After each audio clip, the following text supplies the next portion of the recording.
Bonjour tout le monde, ravi effectivement d'être avec vous cet après-midi, cette fin d'après-midi pour un webinaire qui est pour le moins un peu exceptionnel dans le sens où on va évoquer le sujet sur les étudiants et la jungle des étudiants. Je suis Alain Manoukian, je suis le fondateur de réussir-son-oral.com et nous allons passer une petite heure en fonction de vos questions que vous aurez l'amabilité de nous poser. Voilà, vous avez à côté un petit chat et ou un système de questions que je vous invite à regarder et à nous poser des questions au travers de ce moyen-là pour pouvoir intervenir avec vous et interagir de manière simple et efficace. On va essayer d'être très pragmatique dans ce webinaire pour vous donner le maximum d'informations vous permettant de vous retrouver dans cette jungle de concours. Et pour cela, en fait, je suis accompagné de deux intervenantes qui vont rapidement se présenter. Isabelle Barthes, qui est professeure agrégée des universités, qui va se présenter, et Léa Bruno. Peut-être un petit mot, chacune et toutes les deux, pour vous présenter Je sommairement. commence, Léa ou... Oui. Vas-y, ouais. Donc, je suis Isabelle Barthes, oui, je suis professeure des universités alors en sciences de gestion, mais surtout, j'ai dirigé 2 écoles de management, un département d'IUT, un IAE, et c'est vrai que j'ai été beaucoup confrontée à ces questions d'oraux, d'examen ou d'oraux de recrutement, on va en parler. Et bonjour Léa. tout le monde, donc je m'appelle Léa, moi j'étais étudiante, j'ai fait une licence et un master, et après un master spécialisé dans une école de management sur Paris. Et maintenant, je travaille finalement dans l'industrie pharmaceutique depuis très peu de temps. Voilà, et je suis ravie de pouvoir présenter un peu mon expérience de coaching via mon expérience professionnelle et lors de mes universités également. Merci à toutes les deux. Donc, encore une fois, vous avez le chat et les questions pour poser vos questions. On va y répondre de manière très pragmatique et opérationnelle pour qu'à la fin de ce petit webinaire, vous sachiez tout sur l'approche des oraux. Peut-être, avant de laisser la parole à Isabelle, qui va officier, et à Léa, peut-être un petit explicatif d'où on parle, qui nous sommes, réussir son oral, et quel est l'objet effectivement de cette approche. Pour me situer, je suis Alain Manoukian, ça fait 20 ans que je suis coach professionnel, je suis certifié par la Fédération internationale du coaching, après un parcours managérial dans différentes entreprises, grandes entreprises, et en 2000, j'ai décidé de m'installer à mon compte et de créer plusieurs sociétés, dont Croissance et Coaching, dont une deuxième qui s'appelle Move One, qui a été le leader français sur le marché du coaching, notamment des managers, dès 2015. Et en 2021-22, comme il n'y a pas que les managers qui méritent d'avoir effectivement un coaching, un accompagnement, nous avons décidé avec 20 coachs de créer effectivement Réussir son oral pour accompagner aussi bien les heureux de concours, de recrutement et aussi de réorientation en fonction effectivement de l'approche. Donc Réussir son oral, pour situer, c'est en ce qui concerne les étudiants, c'est en fait accompagner l'ensemble des étudiants sur tout leur cycle de vie, que ce soit d'ailleurs l'oral de français, puisqu'il y a un vrai enjeu aussi pour certains lycéens qui ont 17 ans, pour notamment prendre la parole en public, et c'est la première fois qu'ils prennent la parole en public, que cette année, notamment pour le grand oral, là aussi c'est un vrai enjeu anxiogène pour certains et qui demande a priori de bien comprendre ce qui leur est demandé, et nous travaillons surtout sur la confiance en soi et sur la capacité à oser prendre effectivement la parole en public. En ce moment, c'est la période des post-bac, notamment, tout ce qui est école d'ingénieur et école de commerce. Là aussi, il y a une vraie préparation spécifique en fonction des différentes écoles, sachant que l'essentiel, effectivement, c'est arriver à parler de soi et arriver à situer qui je suis. Et c'est aussi les prépas qui vont démarrer à partir de mai et de juin, aussi bien mathématiques que les écoles de commerce et de management. Mais aussi cette année, effectivement, depuis l'année dernière d'ailleurs, c'est les premières années de médecine, sachant qu'il y a 38 universités, qu'il y a 15 académies et que chaque université de médecine a un oral effectivement à présenter au travers de cette approche. Et chacune est très spécifique. Donc, tout le nouvel examen MMOPK, tout ce qui est médecine, maïeutique, odontologie, pharma et kiné, pour certains, effectivement, doivent passer effectivement un oral. Certains sont tout de suite grand admissibles, d'autres sont recalés et repassent Parcoursup, mais la grosse majorité doit passer un oral qui lui aussi est assez nouveau. et tout type de concours, magistrat, professeur des écoles, agrégation et CAPES en l'occurrence, effectivement, que l'on intervient. Alors, réussir son oral, c'est quoi? C'est une initiative que nous avons lancée, comme je l'ai évoqué, avec 20 coachs, aussi bien des hommes que des femmes, parlant français et ou anglais, cette diversité. Même certains coachs sont en Australie, à Perth, pour adresser tout le marché asiatique, puisque nous recevons des demandes de petit peu partout dans le monde, notamment du Moyen-Orient aussi. Et ces coachs sont des véritables coachs certifiés par la Fédération internationale du coaching, par le MCC ou par la SFC. Ce sont des véritables artisans du coaching en priori qui ont l'appétence des étudiants, qui sont coachs de managers et qui ont décidé aussi, tout en ayant effectivement des enfants, d'accompagner leurs propres enfants et depuis 15 ans, 5 ans, 10 ans, 15 ans, accompagner aussi des étudiants qui se profilent à nous. Notre méthodologie est relativement simple, c'est finalement 4 chiffres, 4 nombres qui se distinguent par le premier, c'est 10%, 10% de méthodologie dans laquelle effectivement on va regarder une approche très simple, méthodique, qui leur permet d'entrer, de comprendre ce qui est attendu a priori dans un oral. C'est 20% de coaching, on va travailler aussi bien sur les parties mentales que sur les parties émotionnelles notamment et sur le plan d'action. Sachant que le plan d'action, on le voit au travers de 70%, c'est-à-dire qu'il y a beaucoup de répétitions et de capacité à prendre la parole en public. Donc, il y a des enregistrements qui sont faits et on se met en jury, on éteint la caméra, on la rallume, Léa pourra effectivement en parler.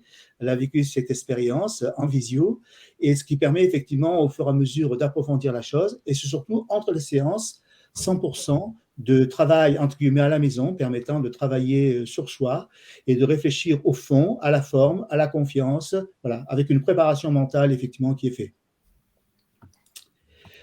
Le point majeur, effectivement, qu'on a conçu, notamment en co-construction avec l'ensemble des coachs, c'est de faire ce qu'on appelle, nous, le pass réussite. Alors, qu'est-ce que c'est que le pass réussite? C'est une forme de document presque qu'on appellerait de vacances, presque, mais là, c'est de concours, qui permet à la personne, au travers d'un document, de pouvoir effectivement intervenir sur ses valeurs, intervenir sur ses forces et finalement d'accoucher effectivement de qui on est au travers d'un document qui restera sous la forme d'écrit et partagé par l'étudiant et par le coach de manière interactive dans un drive. Donc tout ceci est interactif et ça permet de remplir un document de 2, 3, 5, 10, 15, 20 pages sur son profil comportemental et sur son approche. Alors c'est excessivement intéressant parce que finalement les étudiants ou les personnes que l'on accompagne en parcours de vie, notamment à 30, 35, 40 ans, peuvent réutiliser ce document puisque finalement, c'est d'eux qu'ils parlent et c'est vraiment la révélation effectivement d'eux-mêmes qui se retrouvent à l'intérieur. Et c'est pour nous effectivement un axe de réussite fondamental qui nous a été démontré l'année dernière et cette année depuis qu'on l'utilise.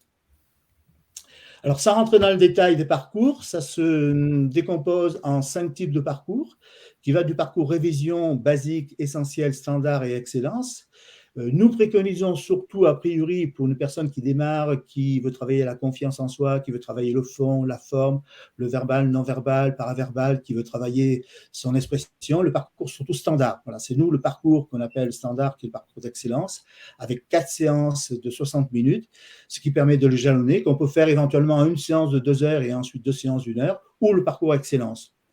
Pour ceux qui seraient déjà familiarisés avec ça, c'est le parcours révision d'une séance ou de 2 séances, révision au basique, qui sont les parcours de base dans lesquels on vient un petit peu réviser. À la fois, les parcours standard et excellence sont recommandés puisque à la fois, vous pouvez bénéficier du pass réussite et à la fois d'un enregistrement qui va être fourni, voire de 2 enregistrements, en plus de tous les examens blancs que l'on fait en différentes séances. Et cela donne un résultat assez significatif puisque personnellement, j'ai démarré, pour la majorité des coachs, on démarrait depuis 5, 10, 15 ans.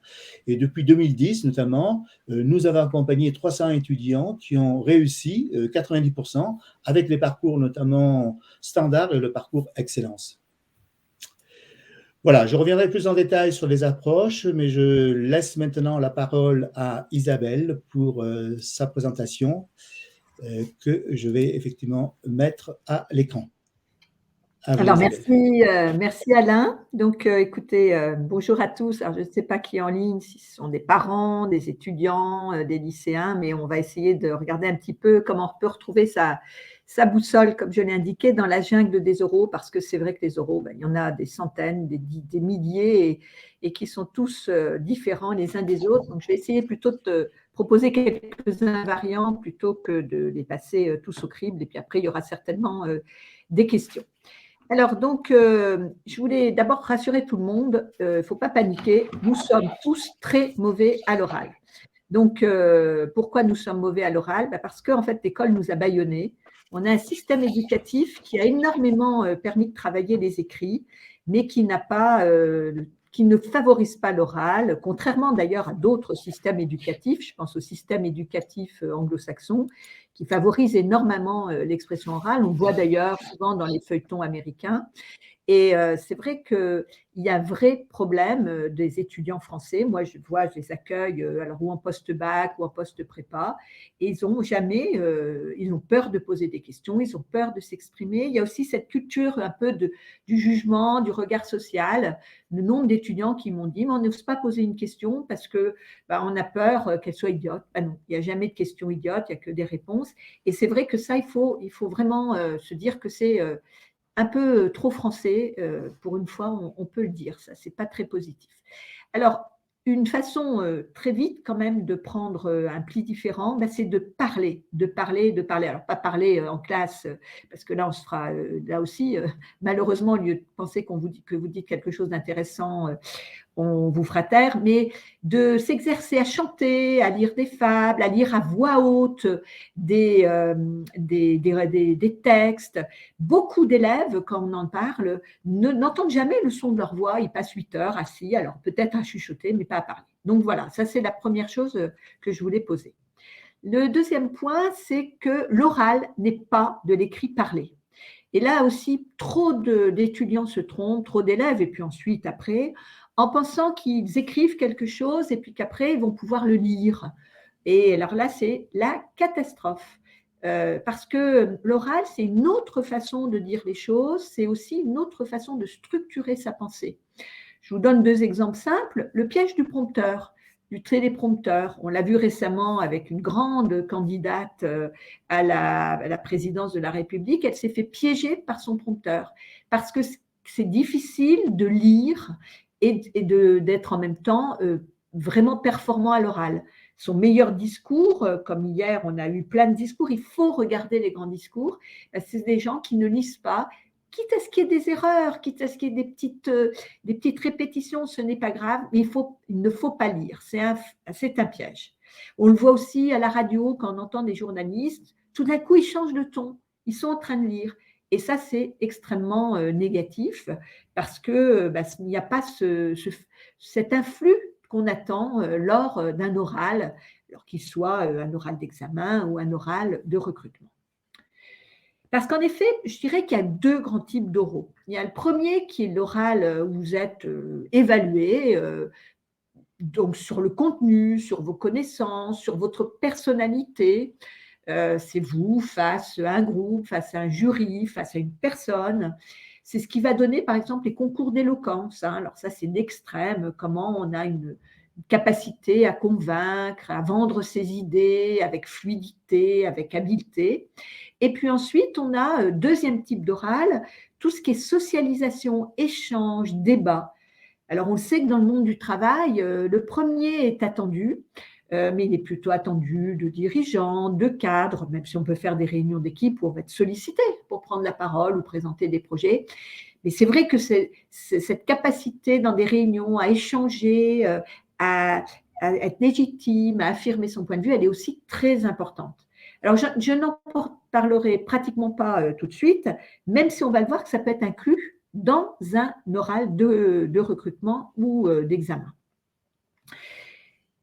Donc, si je continue, moi, j'avais essayé de revoir un petit peu les critères sur lesquels il faut s'arrêter pour justement, vous voyez, on peut faire presque une petite toile d'araignée avec un curseur pour voir à quoi on va avoir affaire, quel type d'oral on va avoir à affronter, sachant qu'on va passer les oraux, comme le disait Alain, de médecine, de business school, d'école d'ingénieur, de Parcoursup, etc. Et alors, voilà les critères, moi, que je retiendrai. Le timing, c'est-à-dire, est-ce que c'est 10 minutes avec 30 minutes de préparation? ou 10 minutes de préparation avec 30 minutes d'oral? Est-ce que j'ai 1 heure pour parler? Est-ce que j'ai 5 minutes? Voilà, le timing, savoir ce qu'on a à affronter. Le nombre de personnes impliquées. Est-ce que je suis seule à m'exprimer? C'est un entretien classique de CV, de motivation, de connaissances. Où est-ce que je vais être? Et c'est pour ça que je fais le lien avec le slide précédent, au milieu d'un groupe. Il y a eu pas mal d'écoles de management qui, à des moments donnés, il y en a peut-être encore qui le font, je n'ai pas vérifié parce que tout ça change chaque année, qui font ce qu'on appelle des entretiens de groupe. Et on va vous observer comment vous vous comportez donc au niveau d'un débat, par exemple, ou d'une idée à défendre. Après, il y a tout ce qui est règles, formalisation. Beaucoup d'entretiens sont basés sur des jeux, sur un support, sur un texte à délivrer, sur une analyse.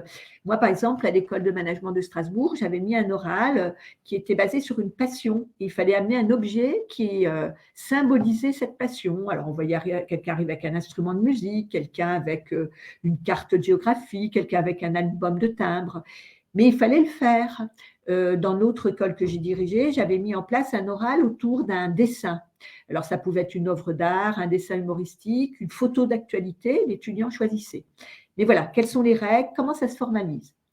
Après, le nombre d'évaluateurs. Est-ce que je vais avoir une personne? Est-ce que je vais avoir un jury de 3 personnes? Voilà, ça, c'est aussi des choses qui sont importantes. Ensuite, le poids du contenu. Est-ce que c'est plus un oral de connaissances? Par exemple, on va avoir un oral de culture générale dans pas mal d'écoles de management, à sciences politiques. Ou est-ce que c'est plutôt le poids de la personnalité qui va compter? C'est-à-dire, bon, on a compris qui vous étiez, on a déjà tout vérifié à l'écrit, mais maintenant, on va voir si vous êtes un étudiant qu'on a envie d'intégrer, qui sera un étudiant qu'on aura, qui sera un collègue sympa, qui sera un étudiant voilà, qui sera porteur de l'image de l'école. Et puis, la place de l'oral dans l'évaluation. Il y a souvent un écrit. Est-ce que c'est 10% pour l'oral, 30%, 50%? Voilà, ça aussi, c'est quelque chose d'important. Et puis l'enjeu pour moi, c'est-à-dire que cet oral que je vais passer, est-ce que c'est bon, quelque chose que je vais essayer pour voir ou vraiment c'est ma vie que je joue? Et là, dans ce cas-là, il faut être stratégique. Par exemple, quand on passe plusieurs concours d'école, de management, d'ingénieur, ben, il faut commencer ses oraux par celles auxquelles on tient le moins pour aller ensuite vers celles auxquelles on tient le plus pour pouvoir eh bien, avoir cet effet d'entraînement dont parlait Alain. Donc, voilà un petit peu des grilles et une petite grille qui peut vous permettre de comprendre un petit peu et d'analyser un petit peu les oraux que vous allez affronter. Ensuite, les freins. Alors, il y a 2 types de freins et je crois qu'il faut vraiment les traiter différemment. Il y a les freins qui sont des freins de handicap. J'ai rencontré des parents et des étudiants qui avaient par exemple des problèmes de bégaiement. C'est un handicap et ça, je crois qu'il faut savoir avoir le courage de le dire et même de le dire avant l'examen, avant le concours. Il y a toujours dans les écoles ou les lycées ou les facultés ou les universités des responsables handicap. Et il y a des possibilités d'aménagement de ce type d'examen en fonction donc, de ce qu'on a pu expliquer de ce handicap. Si jamais on n'a pas voulu passer par cette voie officielle, il faut absolument le dire aux responsables du concours et puis bien sûr avant l'oral, parce que ça serait vraiment dommage d'être pénalisé à cause d'un handicap. Ça peut être un handicap aussi de dyslexie qui là aussi peut vous aider, ne pas vous faciliter la tâche. Et je crois que ça c'est à traiter de façon vraiment très officielle, sachant que les écoles, les jurys sont à l'écoute. Et ça ne sera pas, et justement, il ne faut pas en faire une façon d'être écarté. Et la deuxième chose, c'est les croyances auto-limitantes. Alors ça, c'est ce que propose Alain et son équipe, c'est voilà, aller vers des personnes qui vous accompagnent, qui vous aident. C'est quoi une croyance auto-limitante? C'est je ne suis pas bon, je n'y arriverai pas, je suis trop timide, ce que je dis n'intéresse personne. Et on se met comme ça, sans arrêt, eh bien, à la barre, des couvercles sur la tête. Et en effet, on arrive à l'oral, on manque de confiance en soi, on pense qu'on n'est pas bon, on manque d'estime de soi. Et là, c'est vraiment le coaching qui peut nous aider. Alors, la préparation, quel que soit l'oral, se renseigner. Se renseigner, il y a, comme ce webinaire, il y a plein de réseaux sociaux, sur les réseaux sociaux, il y a plein de tutos, il y a plein d'étudiants qui témoignent. Je crois que tout est bon à prendre, même si on entend toujours un peu la même petite musique, mais ça aide aussi à comprendre des bonnes pratiques, des petits gimmicks, et puis on peut aller focuser sur des écoles qu'on vise plus particulièrement. Il faut aussi écouter ce que l'école nous dit. Il y a toujours un responsable des concours, un responsable du programme. J'ai vu récemment des petits tutos en fac de médecine qui vous aident à comprendre comment ça va se passer, parce qu'ils sont là pour vous aider. Ensuite, si vraiment vous êtes trop angoissé, il faut se faire aider. Alors, se faire aider, c'est du coaching, mais ça peut être aussi des collègues. Hein. On se met souvent en équipe pour réviser. Ben, on fait pareil pour l'oral. Et cette capacité à verbaliser, à avoir un effet miroir, ça aide à faire avancer les choses. Comme de toute façon, on va s'entraîner soi-même. Je m'étais répété. Et ce n'est pas répéter dans sa tête. C'est vraiment répéter à l'oral. Et la meilleure des méthodes, c'est s'enregistrer sur son iPhone, son smartphone, et puis se regarder. Alors, au début, ça fait un peu peur, mais après, on voit qu'on a progressé de façon très notable. Et puis, je disais, se créer un stock. Alors, un stock d'actualité, un stock de citations, un stock d'exemples. Voilà, plein de petits post-it, alors qu'on ne va pas avoir le jour de l'examen, mais on sait qu'on a cette petite citation qu'on peut sortir, cette actualité la plus récente possible, et qui va nous aider à illustrer notre propos et puis à montrer qu'on est voilà, un peu distinctif, parce que c'est le but, être distinctif par rapport aux autres candidats. Alors, pendant l'oral, c'est toujours la même chose. Il faut comprendre les codes. Alors ça, on les a compris un peu avant, mais souvent, on vous offre des moments de rencontre avec des étudiants de l'année d'avant qui vous accueillent. Eh bien, il faut parler, il faut essayer de capter un petit peu. Alors souvent, c'est très simple, hein, vous êtes assis sur une chaise devant 2 ou 3 personnes qui sont devant vous, mais ça peut être des fois très différent. Je pense à des nouvelles techniques qui sont les face vidéo.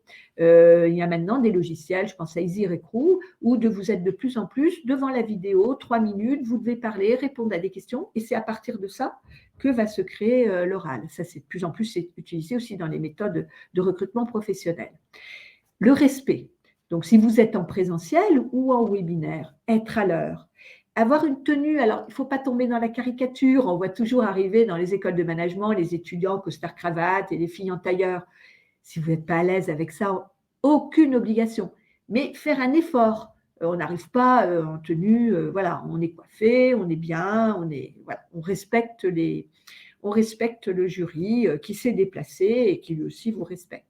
Et puis tout ce qui est matériel, évidemment, ce n'est pas le moment d'oublier sa carte d'étudiant, son matricule, parce que des fois, en effet, c'est un peu procédurier, une feuille, un crayon, enfin, tout ce qui était en général attendu.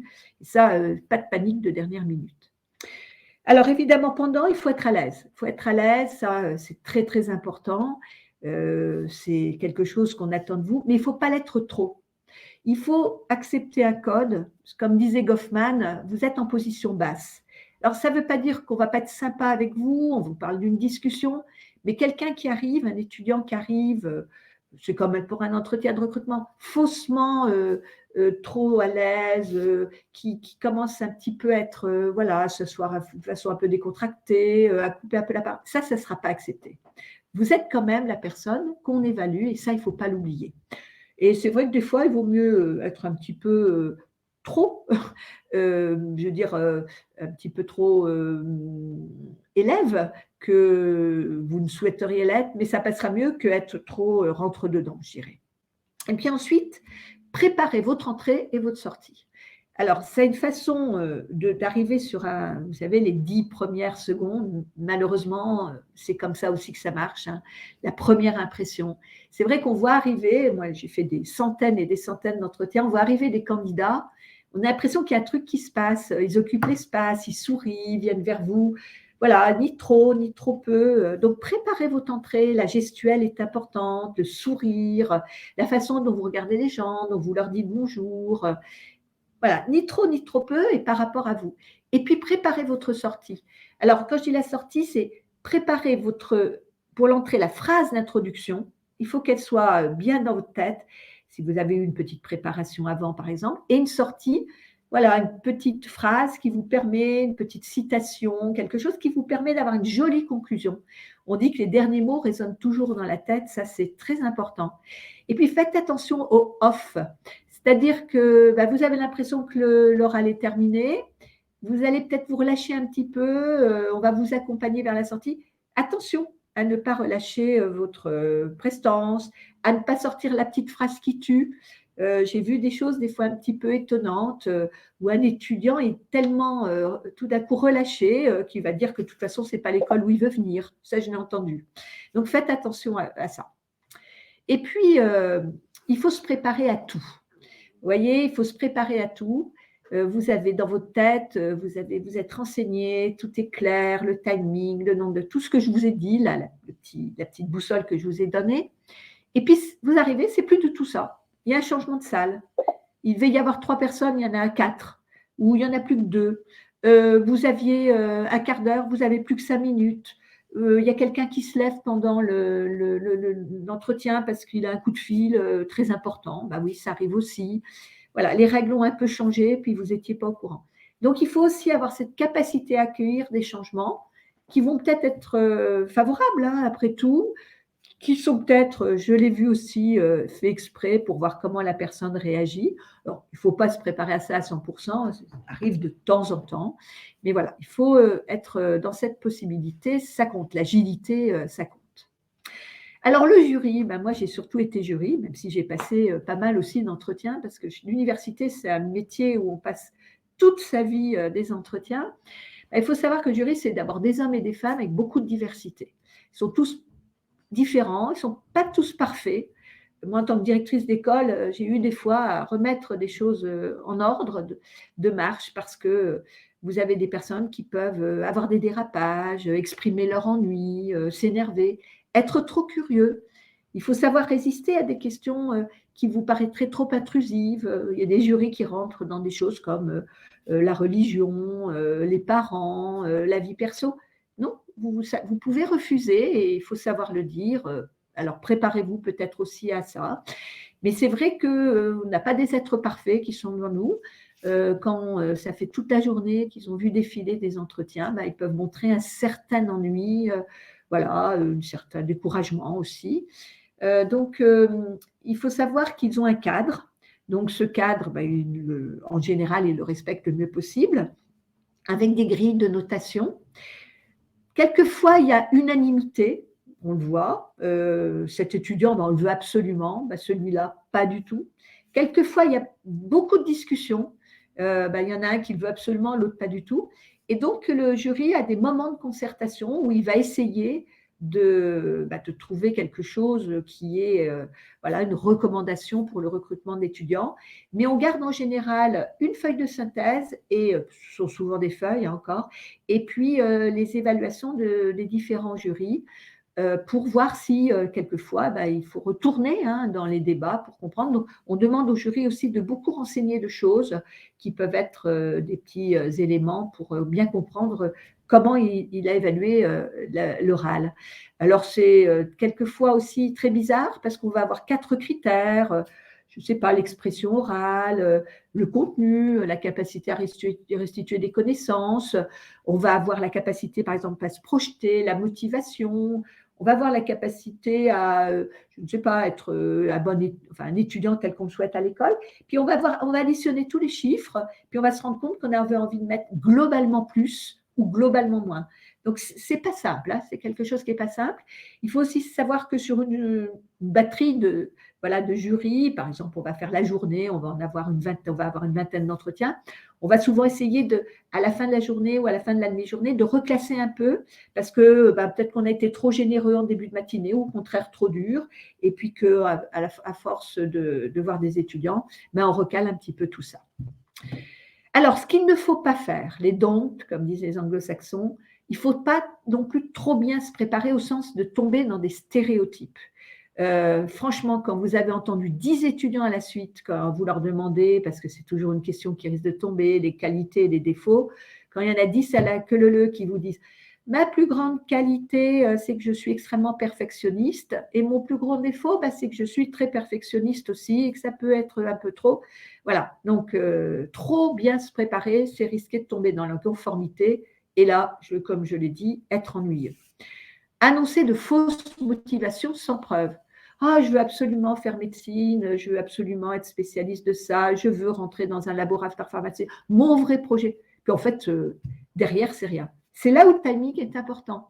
Si vous avez 5 minutes, vous pouvez affirmer des choses et jouer l'impact. S'il y a 30 minutes, l'impact peut être perdu. C'est-à-dire qu'on va aller creuser, et vous avez des étudiants sur 30 minutes qui s'effondrent complètement et d'autres, au contraire, qui donnent leur pleine valeur. Donc, le timing est important. Est-ce que j'ai 10 minutes ou 30 minutes? Ce n'est pas du tout la même façon de fonctionner.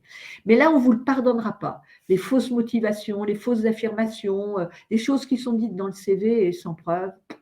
Et puis, on ne vous pardonnera pas trop d'être ennuyeux, de réciter votre leçon, que ce soit un oral de connaissance ou un oral plus de personnalité. Alors, les doux, parlez de vous. Commencez par le bas du CV. On sait bien que vous avez eu le bac S, enfin, ça n'existe plus, mais vous avez eu le bac, que vous avez été dans tel lycée, que vous avez fait telle prépa. On le sait, on se doute bien. Ce qui nous intéresse, c'est ces petites lignes en bas du CV, même si vous n'avez pas votre CV. Voilà, vous avez été scout, vous avez joué au foot, vous avez entraîné des jeunes, vous vous êtes occupé de votre vieille grand-mère, je ne sais pas, vous avez été équipier à McDonald's. Voilà, des choses à dire et qui montrent votre personnalité. Soyez authentique. Alors, ne tombez pas dans les défauts, les qualités que tout le monde veut avoir. Non, c'est vous. Vous êtes trop bavard, vous êtes volatile. Voilà, il faut vous connaître. Et c'est là aussi le coaching peut vous apporter une bonne vision de vous-même. Apportez des preuves à toutes vos affirmations. Il ne faut pas que ça soit creux. Il faut, c'est comme l'amour, il faut des preuves d'amour, la motivation, voilà, il faut des preuves de votre motivation. Montrez que vous vous êtes renseigné, que vous êtes intéressé. C'est trop souvent qu'on a des étudiants, ah oui, je veux faire du marketing, j'ai vu qu'il y avait un cours de marketing stratégique, ah, je voudrais faire de l'anglais, je voudrais aller… Puis derrière, dès qu'on leur pose 3 questions, ils n'ont rien été voir, ils vont confondre une école avec une autre parce qu'ils n'ont pas cherché à voir les différences non plus. Voilà, montrez-nous que vous nous aimez, que vous aimez, que vous êtes vraiment intéressé par l'école que nous incarnons en tant que jury. Et puis, dites ce que vous apporterez à l'école ou à la formation. Tous ces étudiants qui nous disent « je veux faire ce master parce qu'il m'apportera ça, je veux faire telle école parce qu'elle m'apporte… » Oui, on est content qu'elle t'apporte quelque chose, mais on veut aussi savoir ta contribution, toi, au cursus. Et puis, souriez, parce que c'est toujours plus agréable d'avoir quelqu'un qui sourit. Si vous êtes trop angoissé, dites-le. Écoutez, voilà, je sais, là, je suis vraiment angoissée, j'ai peur. Voilà, dites-le et on vous mettra encore plus à l'aise. Ce n'est jamais négatif. Mais par contre, il vaut mieux l'avouer que de faire semblant. Voilà, en conclusion, et je terminerai là-dessus, comme disent là aussi les Américains, be your best friend forever. Soyez votre meilleur ami. Aimez-vous, ayez une forte estime de vous-même. Ce n'est pas pour la ramener ou en montrer toute votre, voilà, tout ce que vous êtes capable de faire, mais c'est parce qu'il faut cette authenticité, cette estime de soi pour convaincre. Voilà, je termine mon petit tour d'horizon.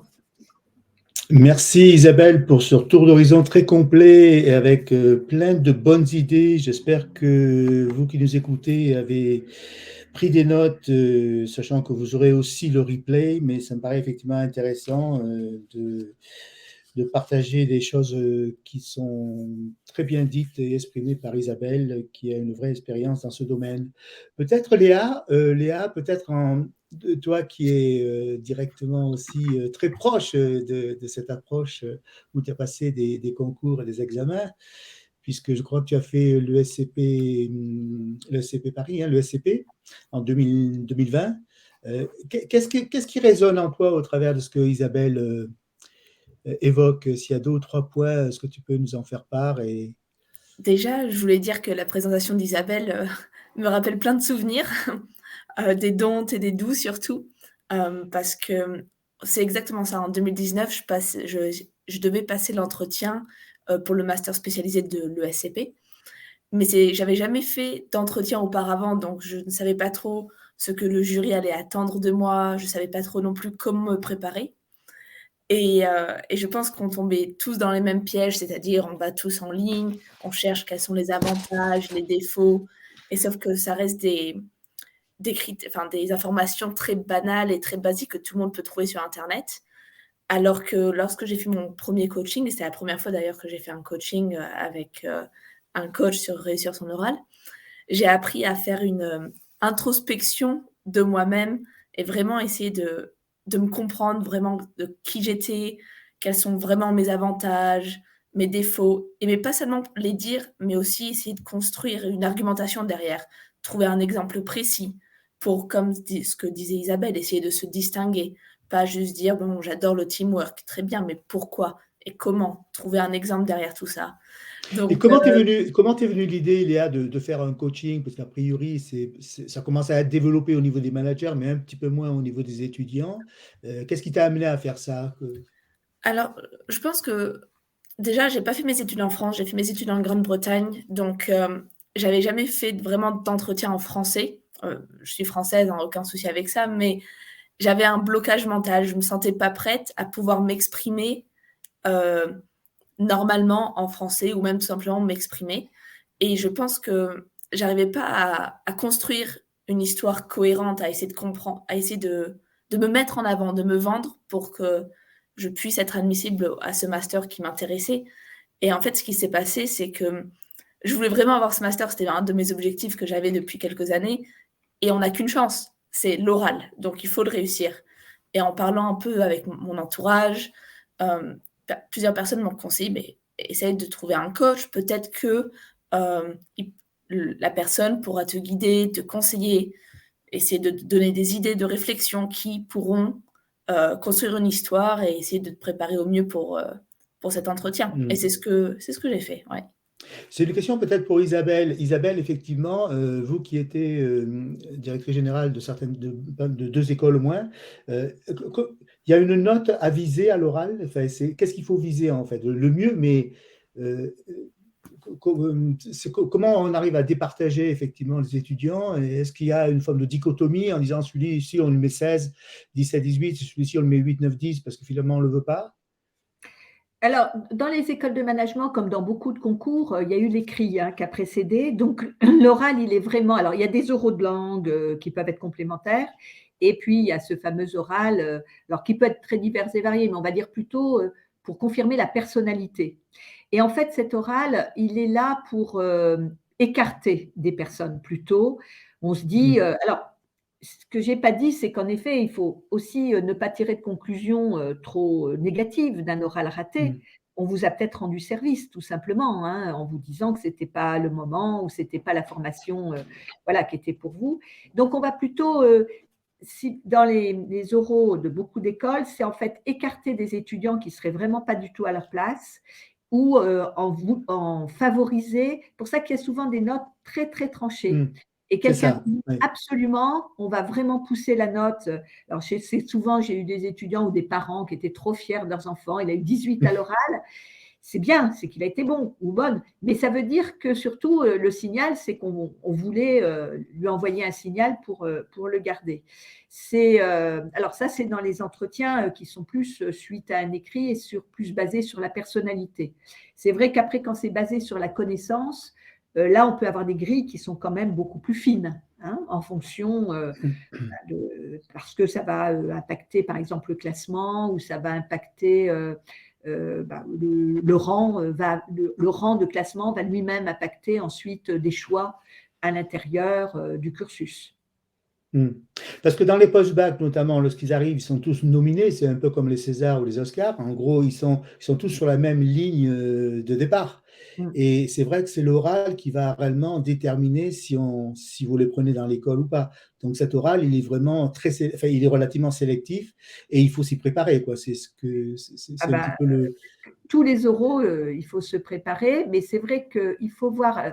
voilà, après, on va dire, comme par exemple les écoles de management, les écoles d'ingénieurs, même si pour les écoles d'ingénieurs, il y a aussi la question des spécialités, mais on est souvent sur plutôt des rangs, des mutualisations. C'est-à-dire un étudiant, je ne sais pas, n'aura peut-être pas HEC, mais il aura le M Lyon. Voilà, c'est plus ça qu'il faut voir en termes de… et en post-bac, c'est pareil, sur les bachelors ou les DUT ou il y a quand même tout un jeu, au sens d'un jeu de cartes, de tout un panel de possibilités qui font qu'il y a des étudiants qui auront tout, parce que tout le monde les veut absolument, ils auront le choix. Mais après, des places se libèrent et puis il y a une forme de mutualisation qui se met en place. Et toi, Léa, lorsque tu as décidé effectivement de faire cet accompagnement, notamment, quelle était ta demande finalement? Tu l'as un petit peu précisé tout à l'heure, mais si on creuse un peu. Je pense qu'il y avait plusieurs questions à l'intérieur de ma demande, c'est-à-dire que j'avais pas forcément confiance en moi, donc j'avais besoin de trouver confiance en moi pour pouvoir m'exprimer proprement, essayer de vraiment faire passer le message de pourquoi moi, pourquoi cette école, améliorer mon argumentation qui va avec, comme je disais, et surtout expliquer mon histoire, c'est-à-dire, comme disait un peu Isabelle, lors du CV, on commence par le bas, mais voilà, réussir à développer une histoire cohérente sur le parcours professionnel. Ouais. Et avec le recul, finalement, ça fait 2 ans que tu l'as fait, à peu près 2-3 ans, ouais, c'est ça, le temps passe vite. Qu'est-ce que tu as gardé de ces moments-là? Qu'est-ce que tu as sur quoi tu as pu capitaliser? Plusieurs choses, c'est-à-dire que la première chose, je pense, la plus importante, que je n'utilise pas que lors des entretiens, mais aussi dans ma vie quotidienne, c'est vraiment cette introspection sur moi-même qu'on a fait avec le coach, parce que j'ai réussi à me connaître, c'est-à-dire qu'il y a peut-être des éléments auxquels je n'avais pas forcément réfléchi auparavant et que j'ai réussi à mettre des mots dessus, parce que des fois, on pense à des choses, mais on n'arrive pas forcément à les exprimer proprement. Donc ça, c'était important. Et aussi, lors des entretiens, c'est vraiment ce que j'ai retenu grâce au coaching, surtout, c'est essayer de se mettre à la place du jury, comme disait Isabelle, vraiment essayer de comprendre leurs attentes, ce qu'ils veulent aussi, parce que ce sont des humains derrière leurs questions, donc c'est vraiment essayer de bien comprendre ce qu'ils veulent de nous, mais aussi, voilà, on est humain, donc c'est vraiment se mettre à la place du jury, quelque chose à laquelle je n'avais pas forcément pensé avant mes premières séances de coaching, ouais. C'est vrai que lorsqu'on démarre avec les étudiants en général, dans le cadre de réussir son oral, c'est une méthodologie qu'on a mis en place. D'entrée, on les confronte d'une certaine façon en leur disant, ben voilà, je suis le jury, allez-y, présentez-vous. Et effectivement, assez rapidement, pour ceux qui démarrent pour la première fois, ils arrivent à parler 15 secondes, 30 secondes, 1 minute, puis après, ils s'arrêtent. Et c'est là où le travail commence, parce que c'est une confrontation bienveillante et positive. Et on leur explique effectivement que cette approche met en œuvre ce que Isabelle a dit, que nous, on a simplement modélisé de manière un peu conceptuelle, mais très simple. C'est un triangle équilatéral dans lequel il y a 3 parties. La première partie, c'est qu'est-ce que j'ai envie de faire demain et vers quoi je me dirige, quelle est l'envie d'avoir envie, un petit peu. C'est la projection effectivement de la raison pour laquelle je suis là. La deuxième partie qui est essentielle, qui va représenter 80-90%, c'est qui je suis. Et arriver à exprimer qui je suis pour un étudiant de 17 ans, un lycéen, 18 ans, et même des fois quand on reçoit effectivement des personnes, parce qu'on a tous été managers dans le recrutement à 30, 35, 40 ans, c'est pas forcément évident d'arriver à se décrire et à savoir effectivement pour quelles raisons. Et avec des exemples, des preuves, des environnements, tout ce qu'a dit Isabelle. Et la troisième partie de ce triangle, de sommet du triangle équilatéral, c'est pourquoi cette école et en quoi cette école va me permettre effectivement d'atteindre ça. Donc, il faut tout savoir sur l'école et à la fois la contribution. C'est-à-dire, qu'est-ce que moi je peux apporter, comme Isabelle a dit, à l'école? Qu'est-ce que l'école peut m'apporter? Donc, c'est vraiment un contrat mutuel dans les parties qui permet effectivement d'avancer. L'autre point que j'ai noté qui me paraît effectivement intéressant, c'est cette fausse motivation, Isabelle. Vous avez dit, ça m'est arrivé une seule fois en quasiment 15 ans, entre guillemets, de parcours de coaching où j'avais reçu une étudiante quasiment au dernier moment, pratiquement la veille ou l'avant-veille. Et le discours de l'étudiante qui préparait effectivement une école de management, j'avais perçu le discours de son père, de son papa. Et en fait, elle n'était absolument pas alignée avec ça et je n'ai pas osé à ce moment-là la confronter. Non, ça a été une rare fois et elle a raté tous ses examens et tous ses concours.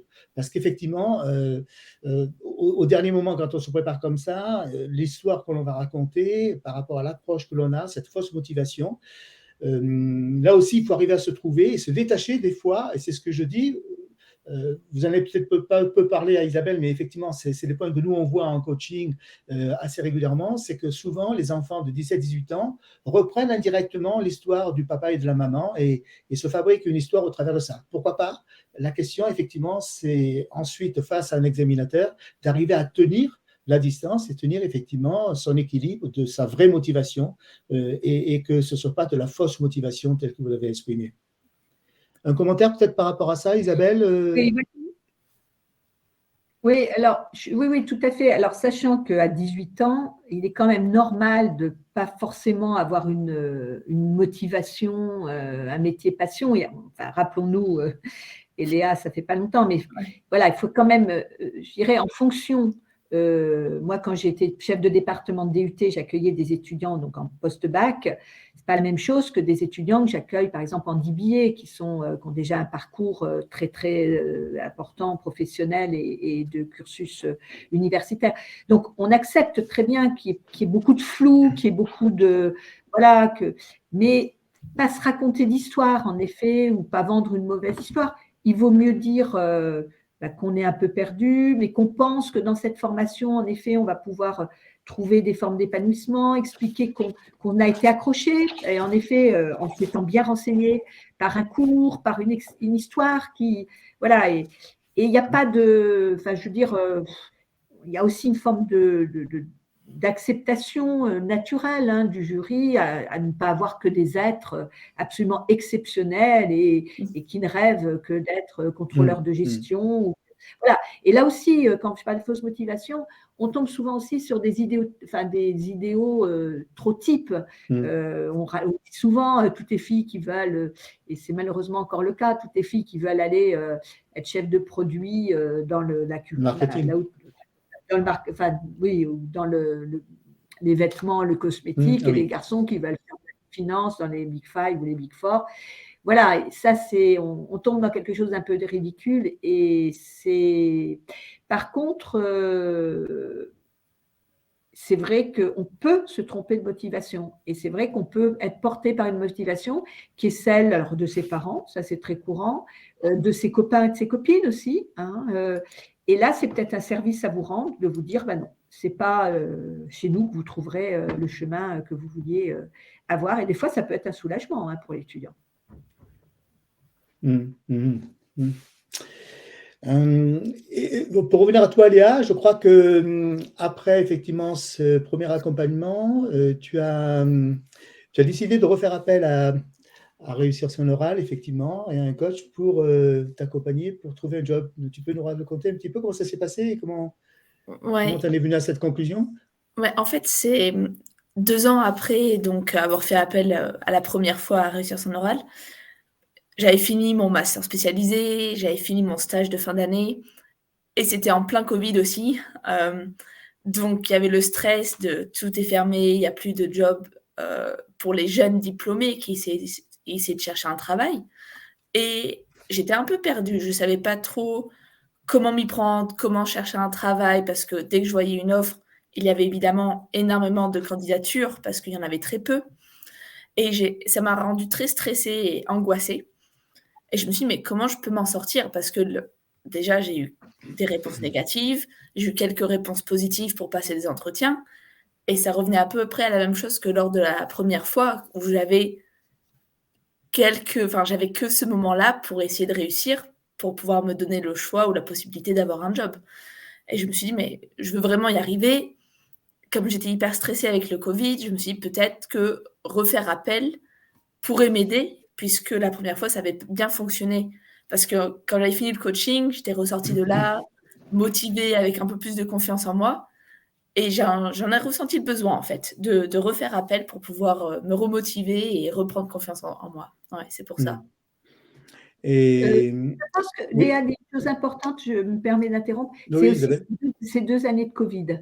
Je disais, on est bâillonné par le système éducatif, mais c'est vrai que ça fait 2 ans que les gamins portent, les étudiants, les lycéens portent un masque, c'est pas un bâillon, mais enfin, voilà, ça n'encourage pas tout cet exercice oral. En effet, tous les entretiens se sont faits pratiquement tous depuis 2 ans par web. C'est la première année où on revient en présentiel. Donc, c'est normal aussi qu'il y ait des formes d'angoisse peut-être supérieures à ce qu'il y avait avant le Covid. Ça, je crois que tout le monde en tiendra compte cette année. Ouais, c'est sûr. Mais les angoisses sont aussi bien pour les étudiants que pour les particuliers. Alors, je vois qu'il y a une question effectivement qui est posée par Claude Alexis. Manifestement, effectivement, je me permets d'y répondre en direct. Effectivement, réussir son oral, la façon de nous joindre, c'est directement sur le site réussirsonoral.com. Vous avez tout un environnement à la fois nous contacter, vous pouvez directement nous contacter. Il y a 20 coachs qui sont à disposition et aussi bien d'ailleurs, puisque ça a été fait en ce sens et nous l'avons étendu, puisque la demande existe réellement, elle est souvent implicite pour les particuliers. Elle est très explicite aujourd'hui au niveau de l'entreprise, c'est très connu, pour faire en sorte d'accompagner aussi bien les étudiants que pour les particuliers. Alors, avec un petit jeu de mots, on dit de 17 à 77 ans, mais on a toujours besoin effectivement d'un coach à côté de soi, voire d'un parent, voire d'un ami, voire d'une ressource. Mais effectivement, le coaching est un métier qui permet de prendre ce recul, c'est ce dont on a le plus besoin, et d'accompagner sur tous les moments de la vie professionnelle, notamment, ces différents aspects.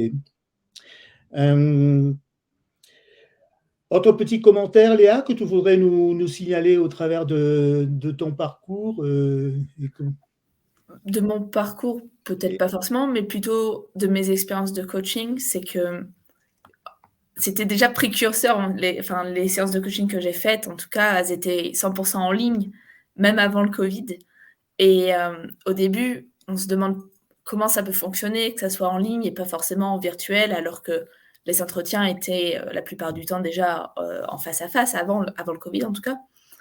Et en fait, la manière dont c'est structuré, alors je peux catégoriser ça en trois étapes. C'est-à-dire que la première, on était vraiment basé sur un échange sur qu'est-ce que je veux en tirer de cette session de coaching. C'est vraiment poser le but du pourquoi cette séance, qu'est-ce qu'on veut conclure de cette séance-là. Donc, le coach nous écoute vraiment et on communique et on échange. Puis la deuxième partie de la séance est vraiment basée sur donner des conseils, des informations, brainstorming en même temps. Donc, moi, j'étais en charge de trouver de la forme grâce aux conseils et aux outils en fait, que mon coach me donnait.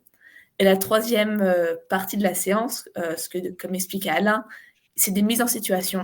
Et ça, c'était la meilleure partie du coaching. C'est-à-dire que avec toutes les informations que j'avais reçues, j'étais peut-être prête à me lancer dans le bain. Et donc, on éteignait les caméras. J'avais 5 minutes pour me préparer. On commençait un faux interview, on va dire.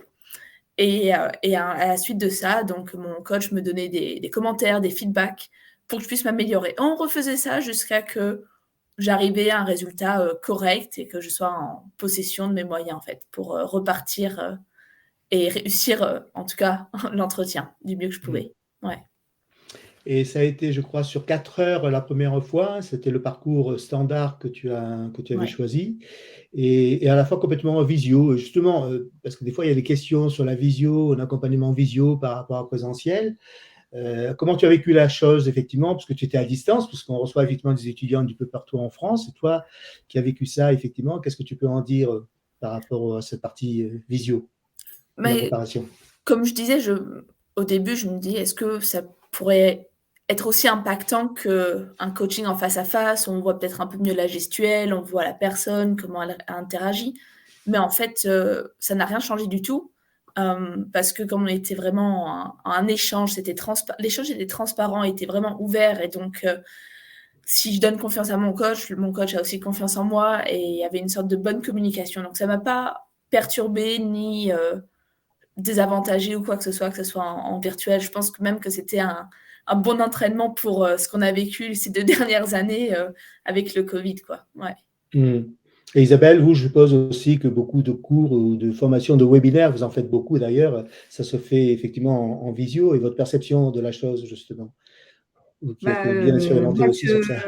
J'ai en plus la joie, là actuellement non, c'est en présentiel, c'est avec l'étranger. Par exemple, je fais cours à des Chinois en distanciel, et c'est vrai que pendant le Covid, en plus c'est la joie, un peu comme on fait ici, c'est-à-dire de parler derrière avec des caméras éteintes, des micros éteints, et c'est vrai que c'est absolument pas l'interaction sociale dont on rêverait. Et bien c'est pour ça aussi que j'ai introduit cette technique qu'on voit de plus en plus dans les recrutements, mais que des écoles maintenant utilisent, c'est face caméra. Hein. C'est-à-dire que de plus en plus d'étudiants, à cause du nombre aussi, sur les candidats, vont avoir à s'exprimer face à une caméra, donc dans du vide absolu. On va leur demander de se présenter, on va leur poser 3-4 questions, enfin c'est très variable. Et là, il faut se préparer aussi à cet exercice qui est encore un peu différent. Voilà. Moi, je terminerai avec l'idée que, évidemment, quand on est dans ce genre d'exercice, on a l'impression d'être jugé.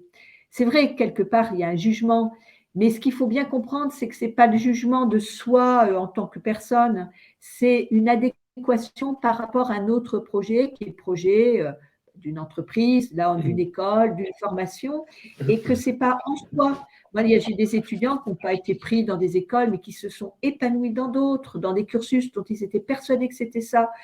Bon, ils ont fait 1 an autre chose, et puis ils sont revenus mûris, ou alors ils ont complètement été vers autre chose. Il faut aussi se décontracter par rapport à ça. Là, il y a une pression des parents souvent qui est énorme. Enfin, moi, j'ai 6 enfants, je travaille là-dessus, j'ai beaucoup vu aussi. Voilà, la vie, elle est longue. Entre guillemets, 1 année de plus, c'est pas perdre 1 année, c'est un détour. Voilà, et c'est peut-être l'occasion aussi d'enrichir son histoire. On parlait d'histoire tout à l'heure. C'est vrai que les étudiants les plus attachants, c'est ceux qui ont eu des ruptures, c'est ceux qui ont eu des failles, ceux qui ont eu plein d'expériences parce qu'ils devaient bosser. Et des fois, une vie difficile, ça se retourne, un peu compliqué, ça se retourne à leur avantage. Donc voilà, il ne faut pas voir ça comme un jugement de soi, mais ça peut être comme plutôt un jugement de ce que j'ai fait ou de ce que je suis capable de raconter, ce qui est quand même complètement différent.